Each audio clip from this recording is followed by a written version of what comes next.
the true value with Lao Value. Fast, accurate, and professional.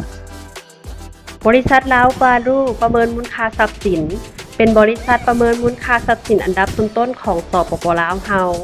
พวกเขามีเชี่ยวชาญทางด้านการประเมินที่มีประสบการณ์หลายกว่า20 ปี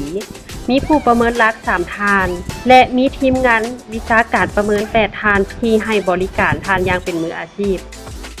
ข้าพเจ้าหุมพันธ์สัญลักษณ์อยากขอบอกขอบใจบรรดาธนาคารธุรกิจบ่ว่าจะเป็นธนาคาร BCL ธนาคารพงสวรรค์ธนาคาร ST Public ธนาคาร HB ธนาคารเวียดติ้นและก็หลายๆธนาคารเนาะที่ให้ความไว้เนื้อเชื่อใจบริษัทลาวาลูประเมินมูลค่าทรัพย์สินนำใช้พวกเขาในการประเมินมูลค่าทรัพย์สินให้กับลูกค้าสินเชื่อของทานนอกเหนือจากบรรดาธนาคารแล้วก็ยังมีบริษัทเอกชนบริษัทที่เป็นรัฐวิสาหกิจนอกการมาใช้บริการบริษัทลาวาลูประเมินมูลค่าทรัพย์สินของพวกเขาประสบการณ์เกือบ10 กว่าปีของบริษัทลาวาลูของพวกเขาก็แม่นได้รับใช้หลายแขนงการบ่ว่าจะเป็นแขนงการขนาดน้อยไปฮอดแขนงการขนาดใหญ่เช่นว่าประเมินมูลค่าที่ดินพร้อมสิ่งปลูกสร้างไปฮอดโรงแรมระดับ5 ดาวแล้วก็แขนงการกสิกรรมก็แม่นว่าประเภทดินกสิกรรมสวนยางพาราแล้วก็แขนงการอุตสาหกรรมตั้งแต่เครื่องจักร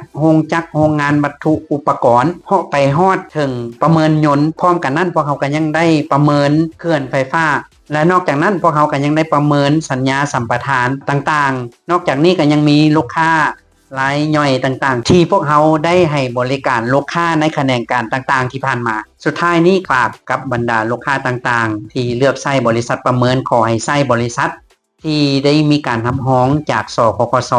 ซึ่งพวกเขาเองก็มีผู้เชี่ยวชาญจากภายในและก็ต่างประเทศประสบการณ์มีความเป็นมืออาชีพมีความน่าเชื่อถือวองไว้ทันใจและก็เที่ยงธรรมในมูลค่าตลาดที่พวกเขาได้บริการถ้าหากท่านมีหลักทรัพย์ให้พวกเขาประเมินหรือว่าอยากปรึกษากับพวกเขาฟรีให้โทรมาตามเบอร์โทรลงนี้พวกเขายินดีรับใช้บริการท่านอย่างมืออาชีพและก็ที่สำคัญปรึกษาฟรีบริษัทลาววาลูประเมินมูลค่าทรัพย์สินจำกัดผู้เดียวมีสำนักงานตั้งอยู่บ้านพลทันเมืองไซเศรษฐานครหลวงเวียงจันทน์โทรศัพท์222-9524อีเมล info@lawvalu.com www.lawvalu.com